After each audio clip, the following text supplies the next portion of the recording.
Hello and welcome to DFS CoachTalk. Today is Saturday, November 27th, 2021. I am Joe Sarvati, affectionately known as Coach, and this is my favorite NBA podcast of the week. It's the Saturday special with the one and only Josh Crash Davis. How are you today, my friend? Doing well, Coach. Had a good Thanksgiving with family and friends, and looking forward to diving into this NBA slate. I'm with you, man, and appreciate you jumping on. We're also going to do, so those that are just tuning in here at we're premiering it and posting it here. We are going to do a two brains are better than one FanDuel GPP full lineup that we'll draft and talk through right here at the end of the podcast.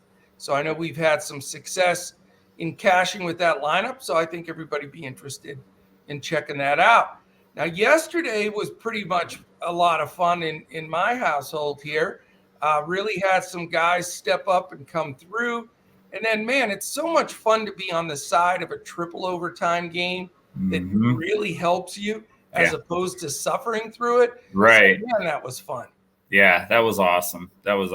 You know, we were talking in Discord, and it was like, this could go to overtime. This could go to double. This could go, triple overtime, you know. So it was exciting. It was fun. I was running out of GIFs to put up there of amazement and astonishment and excitedness. Right. Yeah. But yeah, we had two nice takedowns, a couple of, really good tournaments on DraftKings. Just crushed Yahoo too. Cash, hybrid, GPPs, won everything there. The only one that was just in between, we had a few winners, was FanDuel. That one got a little sticky, but we still cashed. Right. So it was complete smash, takedown day on DraftKings and Yahoo, and then solid day on FanDuel. So we're looking for another three sweeper here, try to make it a smash on all three sites today. So let's keep that momentum going. And we're not going to take any breaks going through this. We're going to give you the 7-game main slate. We're going to go through every game, give you the game set, injuries, what we're seeing with these teams, the analytics breakdown. And it's a 7-game main slate that starts at 7:30 Eastern on DraftKings and FanDuel. It starts at the same time on Yahoo, but one less game, only 6 games. No idea why they're doing that. Maybe I'm not understanding it, but I don't know. But that's what we're going to look at now. So we'll have this out plenty before lunchtime, so everybody has a chance on their busy Saturdays here. We're going to be putting up a Christmas tree and doing a bunch of stuff here. So hopefully people can listen to the podcast in between Christmas music. That's the plan. So a couple things, though, right before we start off here. If you're watching on YouTube, quick thumbs up. Hit the subscribe button, put a little comment there. That really helps us move up the algorithm on YouTube.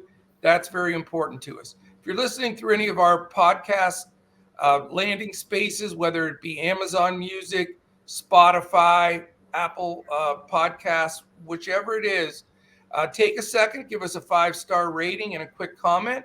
We have a drawing at the end of each month, so we only have 3 days left, only 30 days in this month. 3 days left to put the 5 stars and comment. That qualifies you for a drawing for a 1-week free membership at CoachTalk. And our last 1-week free membership that was given away in this drawing, that person has become a year-long member. It's had a takedown already. So, get in, check us out. Maybe that's the way to do it. Yep. But I just mention one thing, and I don't want to break it up during because we'll be on a roll. But we do have our Black Friday / Cyber Monday weekend sales here. There are 2 days, 13 hours, 48 minutes, and 0 seconds left. And you're going to save on all of our top Coach Talk memberships, whether you're new to Coach Talk or you're a current member. You select the membership that's right for you, and it's basically all $1 a day flat rate. NBA season with playoffs, that means all the way through the entire midsummer is a $205 flat rate. That's $1 a day. If you want just the rest of the NFL season and the playoffs at Super Bowl, that's $1 a day, $80. And then there's a lot of other options for you as well, whether you want our 5-day, check us out for 5 days for $10, or even check us out for a week for $14. So lots of options, and we'd love to have you check us out. Perfect time of the year, really prime NBA, prime NFL, are real two strong suits. So, all right, Crash, let's dive in. No more messing around here, and we are going to give you the game set, and then Crash is going to break this sucker down for us. So we're not counting the Minnesota-Philly game. I'm glad we're not. It's on its own at 6 p.m. Eastern. Tobias Harris and Joel Embiid are questionable, so good luck figuring that one out with those situations. We're going to start with our first game of the night, and that is a 7:30 p.m. start. New York Knicks, Atlanta Hawks. Atlanta's favored by 5. It's a 218 total. 106.5 is the implied for the Knicks. 111.5 for the Atlanta Hawks. Knicks come in at 10-9. Atlanta comes in at 11-9. So two teams playing some decent ball. Atlanta certainly getting it together after a really poor start. As far as injuries go, we have 2 questionables for the Knicks. That's Taj Gibson, which makes it just sort of a Mitch Robb and Nerlens Noel split at center. And then Derrick Rose is still questionable, which changes things a little bit for the rotation for them at guards. Atlanta, Hunter, and Okongwu remain out. As far as the statistical look at this, and then we'll give you the eyeball breakdown of this game. We've got a second night of a back-to-back, and you'll find that the theme tonight. Almost every game, 50% of these teams have played yesterday. So that's going to make a big difference. Most of the teams are matched up against somebody else that played 2 nights in a row, but every coach reacts different, and we'll discuss that as we go through these. Yeah. So, again, both teams back-to-back. As far as pace goes, not good here. Knicks 22nd, Atlanta 20th. Offensive efficiency, you've got the Knicks 16th. Atlanta is scoring the ball. That's why they've been winning games lately. They're all the way up to the second best offensive efficient team in the league. Defensively, lower than you'd expect and much lower than they were last year. Knicks have at least gotten to 14th, so they're basically in the middle of the pack. And they were, I think, third most of the year last year, even went to second. Atlanta has played poor defense. They bottomed out last week at 27. They're up to 23, but still nothing to write home about. So interesting game here, buddy. What do you got as the initial look in this ball game? Yeah, so for me, I'm looking at the guards in this game primarily. Trae Young is 8,900 on FanDuel, 9,600 on DraftKings. And then with the Knicks, you've got a little bit of value here. We've been attacking the guards for Atlanta pretty much all year. Kemba's 5,000 on FanDuel, 4,800 on DraftKings. As you mentioned, Derrick Rose might be out. So if he's out, I do like Kemba Walker a little bit here. Atlanta's 28th against point guards. And then another value play is going to be Alec Burks. He's 5,100 on FanDuel, 4,900 on DraftKings. Atlanta's 25th against shooting guards. So they're really just not good against guards at all. And then for a big, you could look at Clint Capella. He's 7,800 on FanDuel, 7,500 on DraftKings. He's averaged 45 fantasy points a game against the Knicks in their last 3 games. So that's what I'm looking at for this game. Very good. For me, neither guard group here plays good defense. So it does give you some options. It's really weird here, but this will be more GPP-ish for me. I sort of like Burks and Quickly better than I like Walker and Fournier. A couple of reasons. A back-to-back, those guys are fresher. They seem to really be consistent off the bench. Wouldn't play both of them, but I think one or the other at 4-9 and 4-3, I think are good GPP plays on some of the sites for sure. Other than that, Julius Randle at 10-2, a little pricey for me against that Collins Capella and this pace. So I'm not jumping out of my seat for this game at all. John Collins has been priced well. I mean, he's still sub 7K. So you're getting a true mid-level priced guy at 6'9", can be considered. Herter had a bad game last night. Again, possibly on the cheap, though, with Hunter remaining out at 4-5.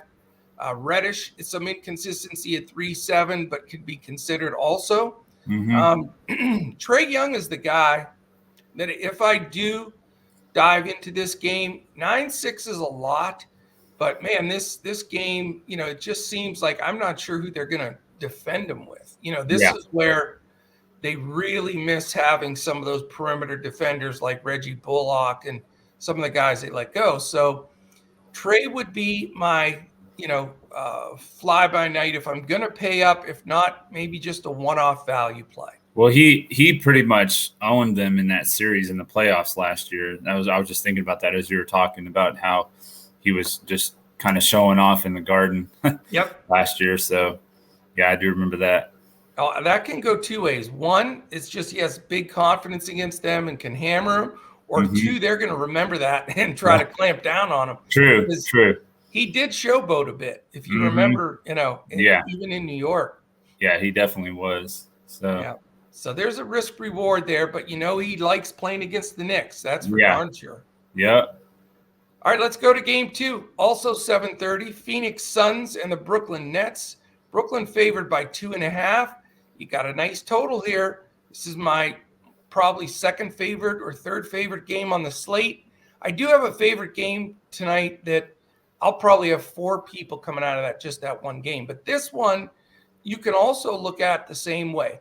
222.5 over under. My magic number, I love when both teams have an implied total 110 or over. Yeah. That gets me excited. And Suns barely make it at 110, Nets at 112.5. And there are people saying this could be a preview of the NBA Finals. So this should be a fun game to check out. You've got Phoenix at 16-3. They've just won 15 in a row. No big deal. And then the Nets, an impressive 14-5, and they've done it with some guys hurt. Injuries out for Phoenix is Nader, Kaminsky, and Sarge. I'm sorry, Nader is questionable. Kaminsky and Sarge are out. For Brooklyn, they've been banged up, like I say. Probable for Bruce Brown, which is a big deal because it changes that rotation. But out are Claxton, Duke, Harris, and Irving. So Joe Harris remains out there. Interesting here. You've got a lot of potential with a low spread and a high-scoring game and a bunch of stars. How are you looking at this game? Well, let me give you the statistical breakout. Then you can throw it to me. So pace, you've got here's an important thing. Phoenix played last night. Brooklyn did not. So there is an advantageous piece there, and Brooklyn's at home. So definitely a plus side for Brooklyn. Pace wise, Phoenix 4th. So they're not only they're just great in everything. Yeah. Brooklyn's 12th, very respectable. And then offensive efficiency, these two teams know how to score the ball, 5th and 8th. Defensively, though, this is the scary part. Yes, it's 222.5, bunch of super studs, but Phoenix is 3rd and Brooklyn is 6th. Yeah. That's the best combination of defensive, except, it's tied with the next game. But, to have a 222.5 with that good a defense, does that scare you at all? It does. That was the first thing that I, kind of jumped out at me when I was looking at the over-unders on this slate was, you got the 222.5, but these are two of the top defensive teams in the league, So I was like, how did they get that number? And I think that there's real concern because I think that they match up very well defensively against each other. I think, you've got Mikal Bridges for Kevin Durant. You've got Chris Paul and Devin Booker on their guards. I just don't see a lot here, honestly, which is kind of surprising, I know. But I'm kind of looking only at one guy on each team. I've got Mikal Bridges, 5,100 on FanDuel, 5,200 on DraftKings, and then LaMarcus Aldridge is 5,600 on DraftKings and 5,600 on FanDuel, I believe. So those are really the only two guys that I'm looking at. I just feel like these guys are going to cancel each other out. And, there is a possibility, in my opinion, that Phoenix could blow them out. I know Brooklyn's really good, but Phoenix has just been playing so well. So What are your thoughts on this game? Well, I'm a little bit different going into this one. It's in Brooklyn, and they're rested, and I think Brooklyn may win this game, let alone get blown out. So I think it stays tight, and that's why I definitely want exposure here. The guy that I like the most is Chris Paul. He's 8K, which is reasonable.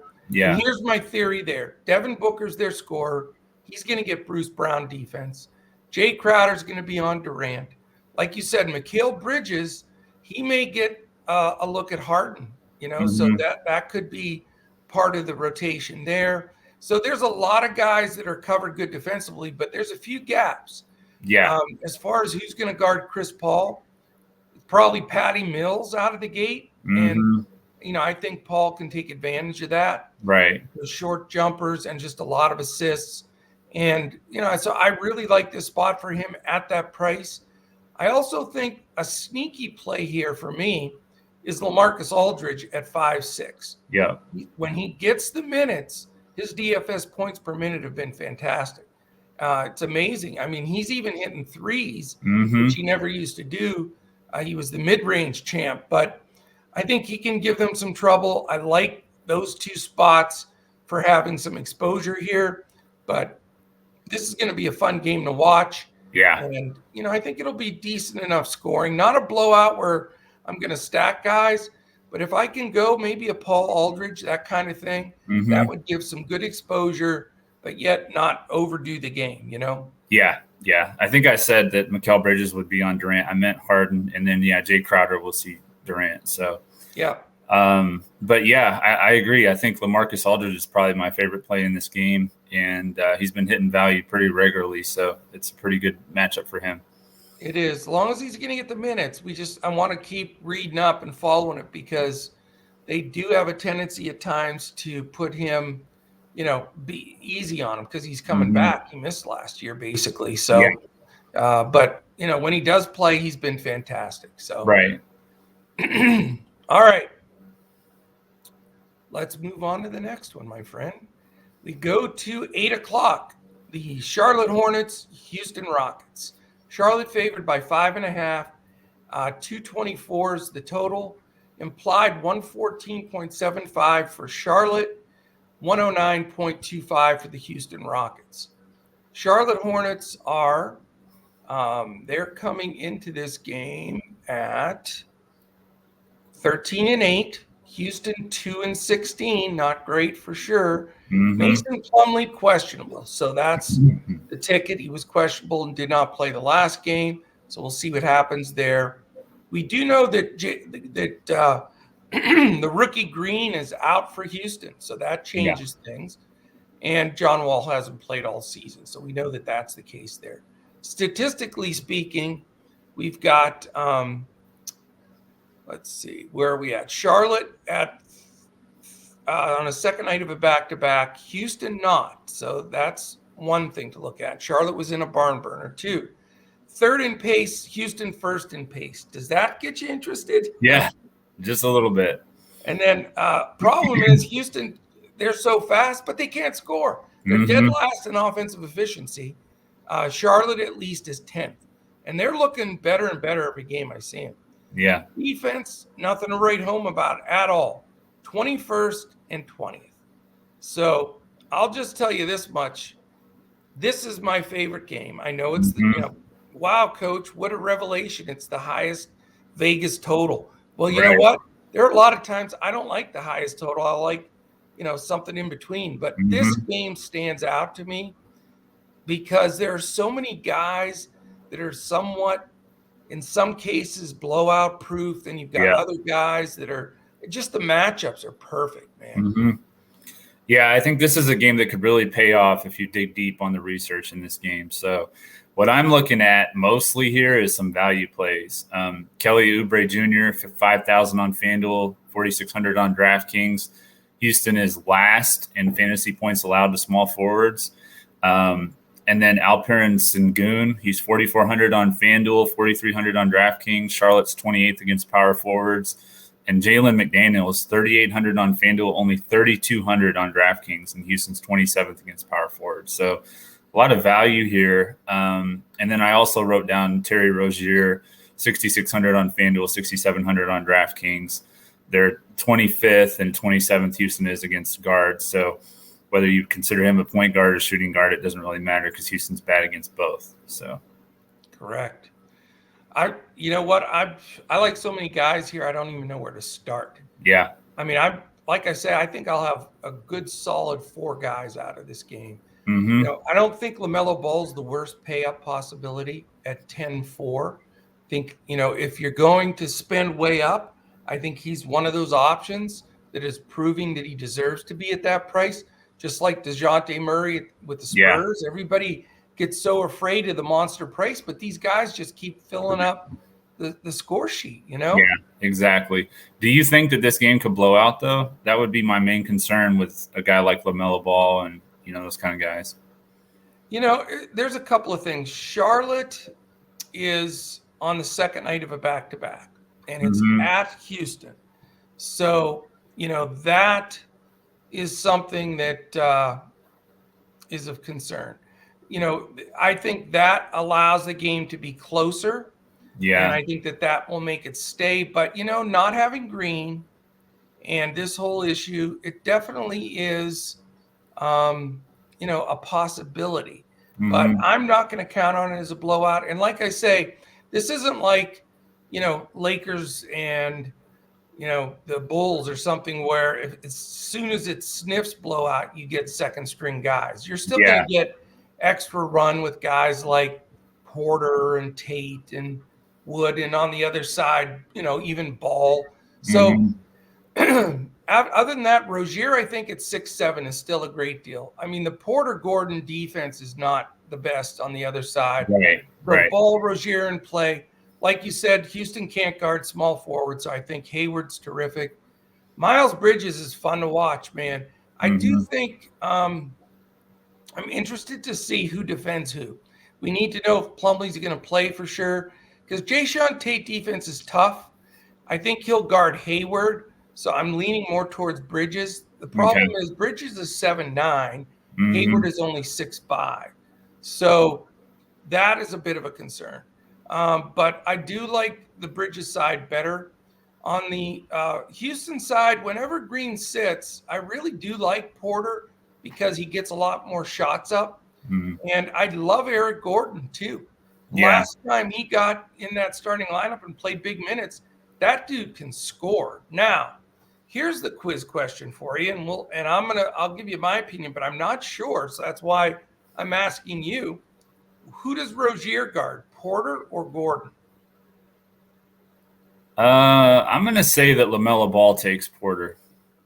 Okay, because I'm hoping that Rozier guards Porter because I'd like to play Gordon at 4'7", and I could go both ways, you know, but because I really do respect Rozier defense, so I'm going to really be looking at all the coach speak, looking at all everything that's going on with the beat writers, because that's key to me. Yeah. Whichever guard Rozier's not guarding is the one I'm definitely going to play. Right. Yeah. Yep. And then, you know, Tate at 4'6", you know, he's just his minutes. You never know. I'm not comfortable playing him. But Christian Wood's down to 7'2". And then Şengün at 4'3" is getting more of a role in the offense. So, is that how you pronounce his name? I wasn't sure how to pronounce his name. It's Şengün is how it's pronounced. Okay. And he's really becoming a viable candidate to make lineups as long as that price stays low. Right. So for me, again, you know, I'm considering Ball, Rozier, Bridges, Porter, Gordon, Wood. So there's 6 guys that I'll probably narrow, and Şengün, 7. So there's out of 7, I'll probably narrow it to 4. But I like this game best of anything on the slate. Yeah. As long as it stays close, it should be a good fantasy producing game. Absolutely. All right. How about the Miami Heat and Chicago Bulls? Does that one work for you? Chicago Bulls. It's a defensive game. It is. So this is not the most exciting game from a DFS standpoint.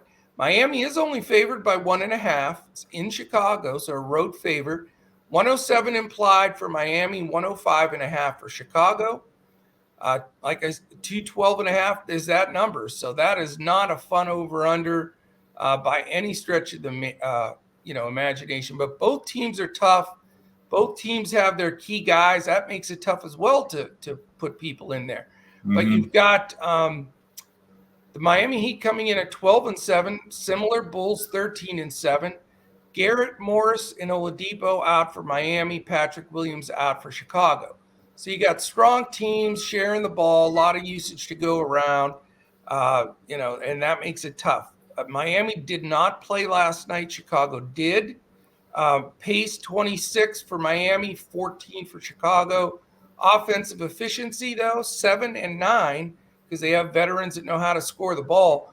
But here's the fear, 2 games in a row with some decent defenses, 4 and 5 defense as far as in the league. But the difference here to me is the amount of studs on both sides of the ball. Yeah. So what's your take here? Yeah, that was one thing that really stood out to me was just the defensive, efficiency of these teams.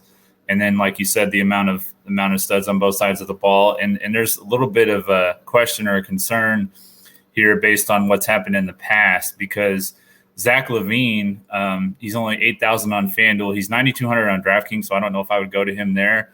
But he had almost 50 fantasy points last time they played against the Heat. And, I would think he would probably see Jimmy Butler's defense, which that was kind of surprising that he had that many points.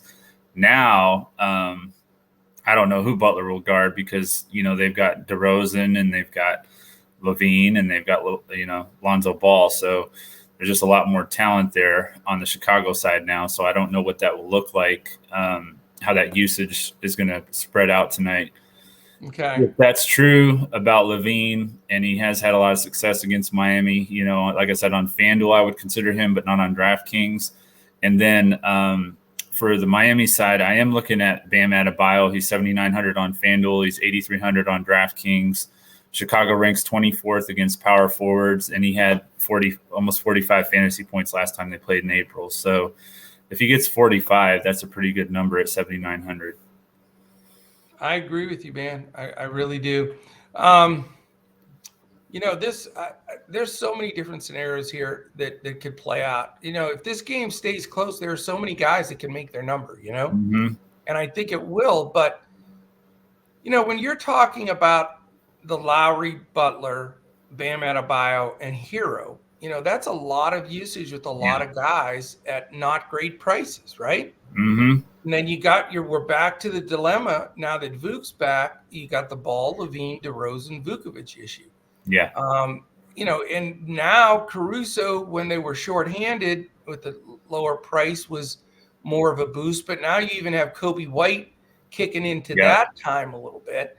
So, man, I just, as much as I love this game and I want to watch this game, and I do think both of these teams are really tough. I mean, other than Brooklyn and maybe Philly, these two teams, in my opinion, could be Eastern Conference Finals type of teams. Yeah. But DFS-wise, they're tough, man. When they're at full strength and they're going against another really good defensive team, I really don't find myself wanting to go there because the pricing, you're not getting any type of reduced pricing. And as far as I'm concerned, with all of these 9K prices, 9.7, for Butler, 8.3 for Bam, 9.2 for LaVine, 9K for DeRozan.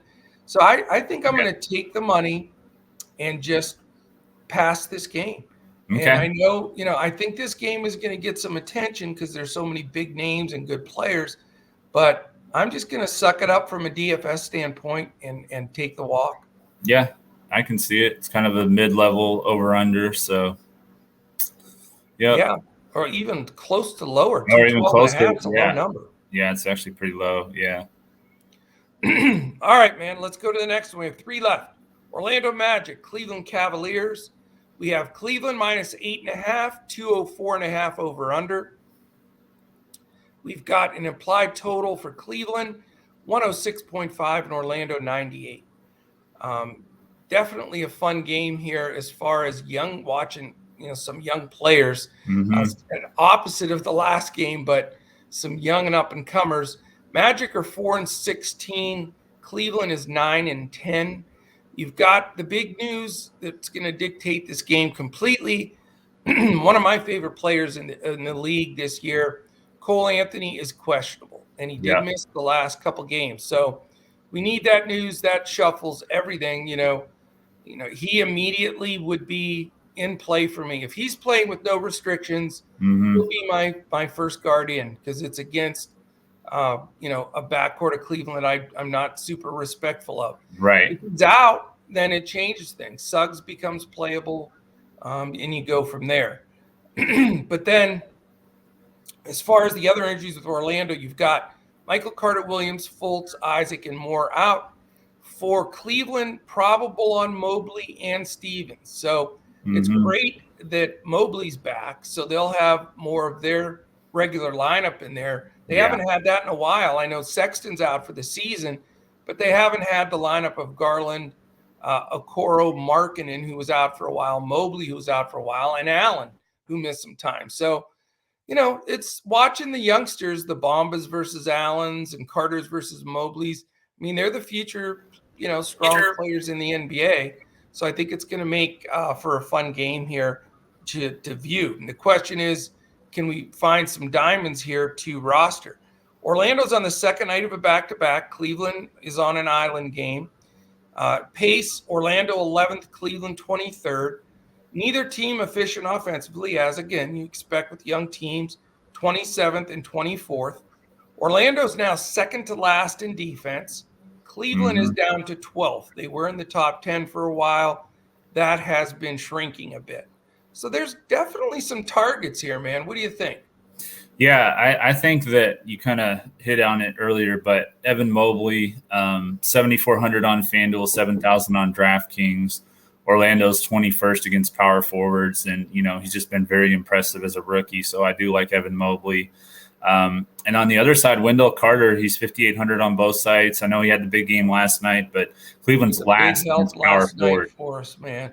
Yeah, huge night last night for us. But Cleveland's last against power forwards and fantasy points allowed. So I'm definitely still looking at him, and still below 6K. That's a good price. If Cole Anthony is out, I do think that Jalen Suggs, 5,400 on DraftKings, they're 29th, second last against point guards, Cleveland is. So I think that Jalen Suggs is in play for me. So those three, Carter, Mobley, and Suggs, would be the ones that I'm looking at the most for this game. Yeah, and he's questionable, so we have to follow throughout the day. I'm not sure Cole Anthony plays today. I'm right now in my initial projections, I have him out, but I'm hoping he gets ruled in. But if he is out, I think Suggs can be a consideration just because he's going to have the ball in his hand so much. And on the other side, I like Darius Garland. I think Garland, but the problem is Garland's 7'6", and that makes it a little bit rough because Rubio at 6'9", who's not really cheap anymore, also can, steal a lot of that usage and get a lot done. So you get into that scenario now where, which guy are you going to depend on here? I mean, I think you can look at those three guards and make a logical choice to play them. I wouldn't go anywhere near the Gary Harris's or Okoros or those guys on this kind of a slate. Right.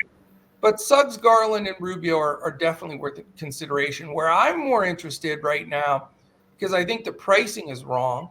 For some reason, my man Wendell Carter Jr., he's only at 5'8". So he's not, the way he's played, and I know last night he was more excited because he got to play against Chicago and he was fired up. So there was a narrative there to follow. But still, people may jump off of that now, or maybe people didn't even realize it. But at 5'8", you still have to consider him. I mean, that's, until he's maybe 6'8", then you start talking about it. But at 5'8", he's in play. I think Mo Bamba at 6'5" is even in play, as well as Jared Allen at 7'4" and Mobley at 7. So I like all four young big men.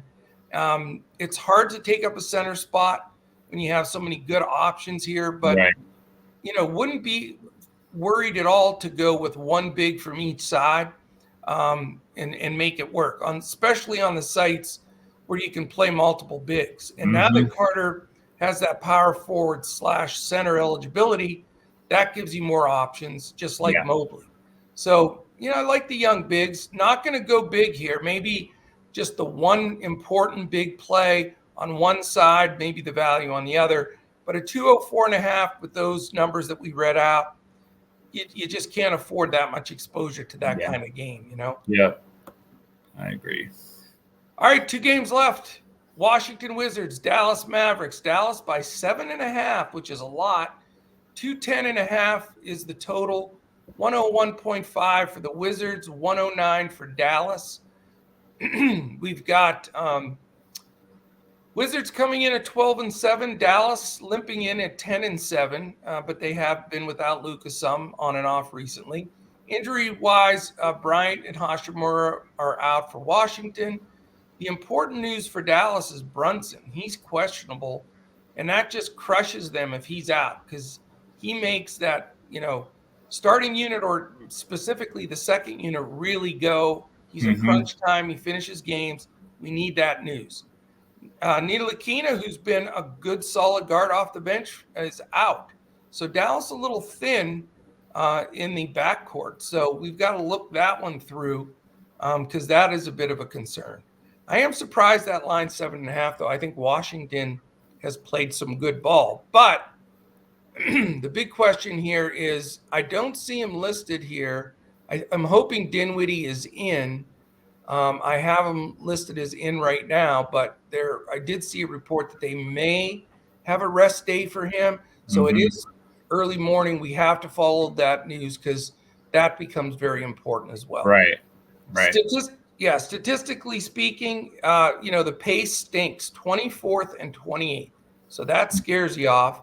Neither team has been offensively efficient, 22nd and 17th. Washington's been winning with their defense. They're 10th, and Dallas is sunk down to 18th. So really, Dallas has not played great ball. They had a real soft schedule early on, and I'm concerned Washington wins this game outright, and I'm a Mavs fan. So that is hard to say, but I think this game stays close, which does make me interested. Now, there's going to be a lot of guys that are going to want to pay up for Luka. He is 11-5 on DraftKings, and I get it, but I'm interested to get your take on this. Washington, by the way, is on a second night of a back-to-back, if I didn't say that. Dallas is on an island game. Yeah, I actually, I kind of think the same thing. I think a lot of people are going to be on Luka, but I'm looking at more of the bigs in this game. Montrezl Harrell, 6,900 on FanDuel, 6,300 on DraftKings. And then Gafford is 4,800 on FanDuel, 4,100 on DraftKings. We love to attack Dallas with bigs. Right. And then on the other side, on Dallas' side, I do like Porzingis. He's been playing pretty well. 8,800 on FanDuel, 8,700 on DraftKings. And Washington is 22nd against power forwards and fantasy points allowed. So I do like the bigs in this game, and that's pretty much it from what I was looking at early on. What are your feelings on the Gafford Harrell thing all total? I mean, are you 100% sold on one or the other, or can you? I'm leaning towards Gafford because of the value. I mean, it's $2,200 less on DraftKings, and about the same on FanDuel. So it is, and they're getting similar minutes, So I like Gafford, and we particularly lean towards the centers, and Gafford's more of a traditional center in that offense. So yeah, I mean, that's just tearing me up because I can't figure out which way I want to go there because, the Mavs are in, it's looking like they're going to start Cauley-Stein at center now.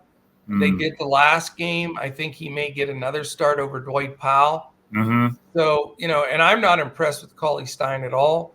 And I wouldn't roster him either. For those that are going to say, okay, Cauley-Stein is the guy tonight at Deadman 3K, he stinks, man. Don't do it. Because to get to 15 fantasy points to make value is a stretch. Yeah. I really think. So I'm not touching him with the 10-foot pole. I do think Gafford at 4-1 may be the way to go, but I also like Montrez. I mean, 6'3" is a lot, but he is the type of brute player, the strong and, guys that battle inside. They're the ones that kill the Mavericks. So it makes, Gafford's strong and everything, but he's a little more finesse than Harrell. Yeah. And I don't know. I may bite the bullet. I don't know if a lot of people will spend up for the 6-3. I think it could be a slate breaker kind of thing. And as insane as it sounds, because you know me, I'm like psycho when it comes to I won't play guys in timeshares. Right. You know, I'm thinking of playing both. Both of them? Isn't that nuts? I mean, it could pay off. You never know. It could pay off. Super risky, but I'm that much torn at the 4-1 gap or 6-3 here. I'll probably chicken out on doing it but I'll tell you what. One thing I will do is I'll have one at least on my cash lineup and one on my GPP because I do think they both can succeed here. Yeah. I'm definitely thankful that we have multiple position eligibility on all these sites now because there's about 3 or 4 centers that I want to play tonight. So I'm with you. I think there's a couple things, I'm not going up to Luka. I think he gets KCP defense. I've been touting his defense all along. And I think Dorian Finney-Smith will probably get some of Bradley Beal and a little of Kyle Kuzma. So, I don't know if Dinwiddie's not a bad play. I think Dinwiddie can have a nice game. He's in a consideration for me, along with the bigs with Washington. Did you say he was questionable? Pardon me? Did you say that Dinwiddie was questionable, though? I don't see that he's designated as questionable, but I have 2 different venues that I get the information from to prepare for this podcast. One has him in as starting with no saying of anything about questionable. The other one has him as a possible rest day, which if he rests, they usually either start Aaron Holiday mainly or maybe Howell Neto, but probably Aaron Holiday. So I don't want any of those guys, Neto or Holiday, whatever. But, we'll just have to keep an eye on it. Because if Dinwiddie does play, I think he's a nice play here. And then, Porzingis at 8.7, I can't believe I'm saying this, but I am considering him. He's almost $4,000 cheaper than Luka. If this game is going to be tight and they're going to stay in there, Porzingis is a key factor here. And I don't like the price, but I think there's a chance there. The only main thing I want to say is, and I know it goes out there, and when you say something like this, a guy usually goes nuts. But Willie Cauley-Stein is a trap, and I know people are going to dump him in there at 3K and just pray that he gets 15 and make the rest of their lineup. But he can bury you. You can't get away with an 8 or an 11 in spec to get things done. So I need the news on Brunson, though, because if Brunson doesn't play, now you're talking about some issues here for the bench with the Mavericks. Because the next guy that they normally go to would be Ntilikina, and he's out. So the guy that I'm watching, if Brunson is ruled out, my value play from this game is Reggie Bullock. He's 3-4. He's a fine defender.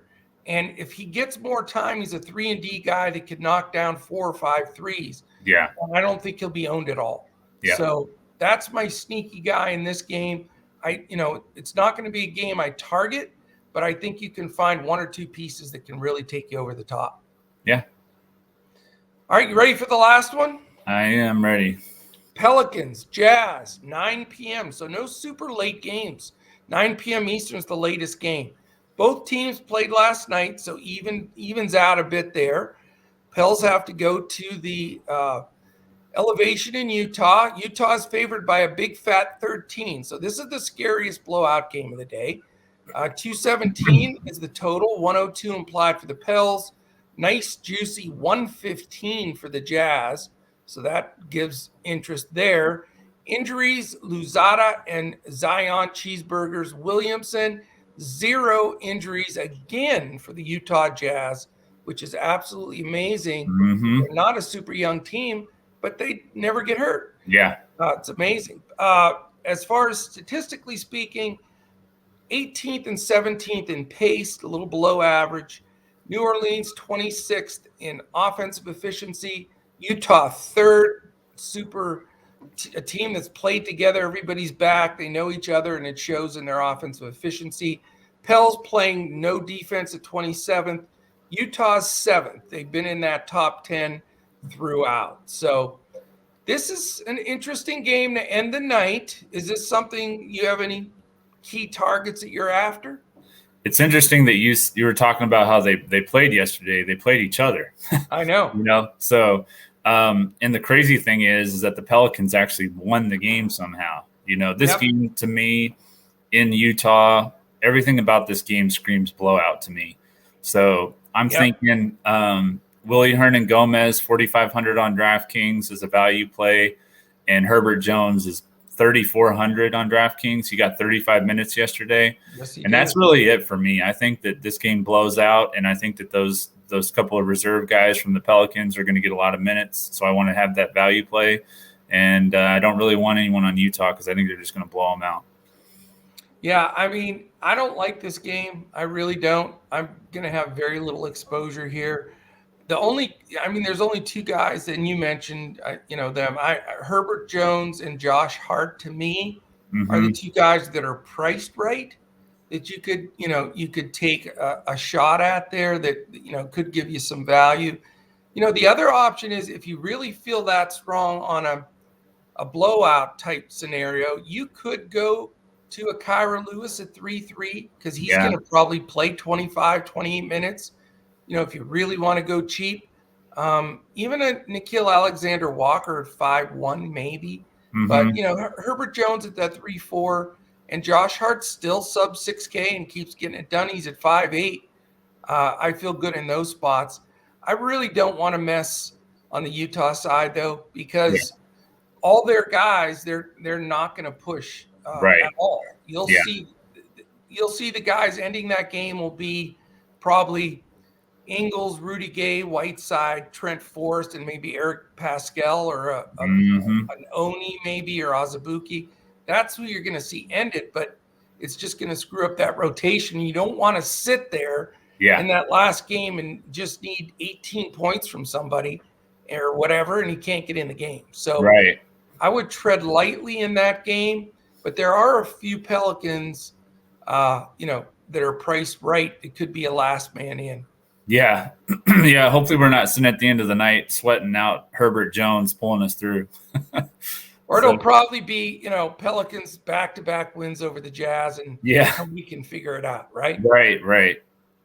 All right, man, let's build this. Two brains are bigger than one lineup, and let's make our listeners some cash money. I am clicking on it. You want me to pick first today? Yeah, I picked first last week, so. Oh, yeah, that's what they all say. The pressure's on, and I think I'm going to go to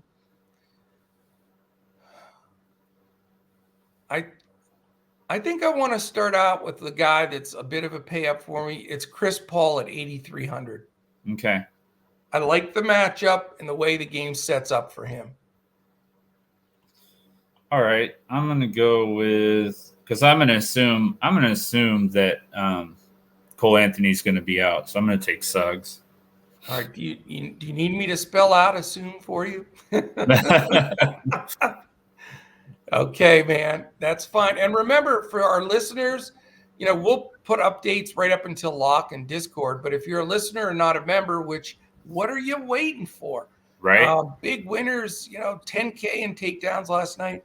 But we will update on Twitter if you're not in our Discord. So if, let's say, Anthony's in and we want to back out of the Suggs move, then I'll call and harass Crash and he'll have Joe change it. All right. I was going to say, let me give you a pivot if he's out, but I'll just wait to see what happens. No, that's perfectly reasonable. All right. I think I'm going to go with I don't want to spend all the money like I do every single time we do this. I'm going to go with this LaMarcus Aldridge. Okay. Because he's on the cheap and it makes sense. Now, Aldridge is, let me make sure of this. I want to put him in as a power forward. Okay. I'm going to put Wendell Carter Jr. in as a power forward too.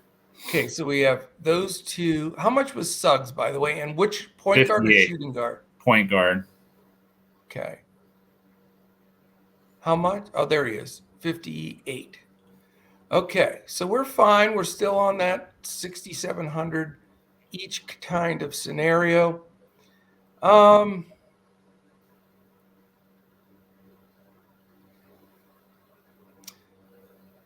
Montrezl Harrell. Center. We don't have any power forward spots left. Right. Yep. Yep. I was saying it had to be center. Okay. I'm gonna go with him over Gafford. Okay. I'm gonna take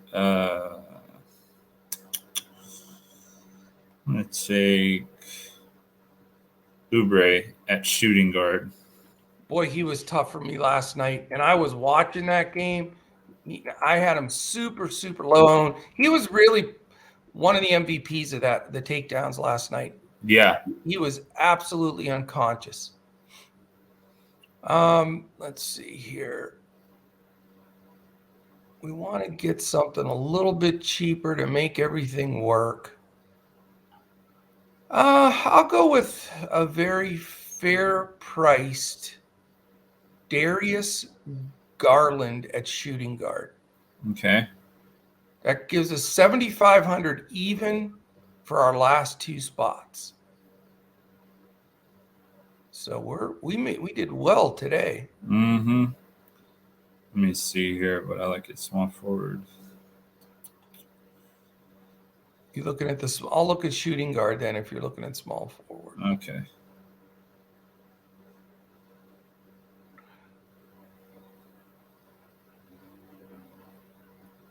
So you got to look at this. These aren't layups here. These are some interesting ones. Yeah, I'm gonna take Alec Burks. Burks, wow! You're giving me all kinds of cash. Yep. And you're taking him at which spot? I guess it doesn't matter. I took it small forward, but it doesn't matter. Okay, so if you take him, let's see. Let me look at both spots because that's what's nice. I'm so happy FanDuel did multiple positioning. I'm taking Jimmy Butler at 9.8. Okay. So that gives us Chris Paul, Jalen Suggs, Darius Garland, Alec Burks, Kelly Oubre, Jimmy Butler, Wendell Carter Jr., Montrezl Harrell, and LaMarcus Aldridge. That's very GPP-ish, unique lineup, some low ownership. I love it. Nice mid-level build right there that we've been talking about. That's right. And that's the way to do it. We didn't even mention him, but I like the Jimmy Butler. That's a revenge game for him. Makes a lot of sense. Yeah, and that's his part of the country. He's from up in that area. He played at Marquette and all that. So, yeah, you know that area well over in that section of the world. Yep, I watched Marquette. I watched them a lot when they had Dwayne Wade and those guys, but a little bit with Jimmy Butler too. Yeah, definitely. Well, outstanding. Remember, DFS Coach Talk. This is the time to get a hold of us. Whether you can catch up to us on YouTube, just check us out there. DFS, as in Daily Fantasy Sports Coach Talk. Hit that thumbs up, subscribe button, a little message there. Also, if you want to check us out on our website, go to dfscoachtalk.com. We have this Black Friday / Cyber Monday countdown of these best deals. Only time we're going to offer these deals throughout the year. There's 2 days, 12 hours, 55 minutes, and 24 seconds left. And you can get those $1 a day memberships, $2 a day memberships that extend for a week, a month, all kinds of different possibilities. So check those out. We'd love to have you join us. We appreciate all of you listening in. Hopefully you're still enjoying some friends and family or work, getting back to your home. So everybody travel safely. Download, check out our podcasts. Great to listen to. I was listening to them on the airplane the other day, and it really makes things fly by. So appreciate it. Josh, great game today, I should say, as in this was our big game. So you feeling good about the lineup? Yeah, I am. I'm feeling good about it. And, let's carry off the momentum we had of last night and another big night tonight. No question. So I'll definitely be back tomorrow. It's a 5-game slate, so a little easier one. And then it's interesting this coming week, Josh. It goes 9 games, 5 games, 9 games, 5 games, 9 games. Isn't that weird? That is weird. We'll have the big 9 gamers that I love better. The 5 gamers, they're okay, but we'll be able to, you can get a little craftier and build a little bit differently in those. So fun stuff, man. I appreciate you jumping on. I know you got a lot of family things going on as well. So big shout out to all of our Coach Talk team. Also, just, hey, our listeners are family to us. And I know we have a lot of listeners and members listening. I'm visiting my sister right now who's not doing well health-wise. So anything you can throw our way, her name is Valerie. Prayers and well wishes. We really appreciate that. And I just wanted to share that with everybody that listens. I mean, we listen and talk every day, so we're like family here. So I wanted to dedicate this pod especially to her. So, all right, my man, any final words? I was just going to say we've got another big weekend for NFL too. We had a nice day, Thanksgiving Day, especially the showdown slate with the Bears and the Lions. Andrew put out some really good winner, lineups that day. So I was traveling, so I didn't get to catch up with a lot of that stuff, but I did catch it at the end of the day to see what happened. So we're going to build off that momentum too. We got a lot of momentum going right now in Coach Talk, and we're just going to keep it rolling. Yeah, I love it. And I'll tell you, you're not going to find a better NFL team than what we have here with Andrew Hansen leading the way, and then Josh and Joe, Omaha Joe, and our analytics guy, John Weehausen. That group just puts out more information. We have some members. Make It Happen is the guy in our membership group that posts a lot of good information too. I mean, we really attack it as a team. We win as a group, and that makes it a lot more fun when you're rooting each other on. Yeah, for sure. All right, my brother, appreciate you. And everybody out there, really enjoy your day. I'm going to actually try to do some Christmas shopping today. So this is a very bizarre thing for me. I usually refuse to do it, but I'm going to give it a try. Yeah. So we'll see. Hopefully I survive. Good luck. All right. Okay, my brother, we'll talk to you soon. Everybody out there, great day. Let's crush it tonight. And we'll certainly be back again tomorrow when we look to absolutely crush it in NBA DFS.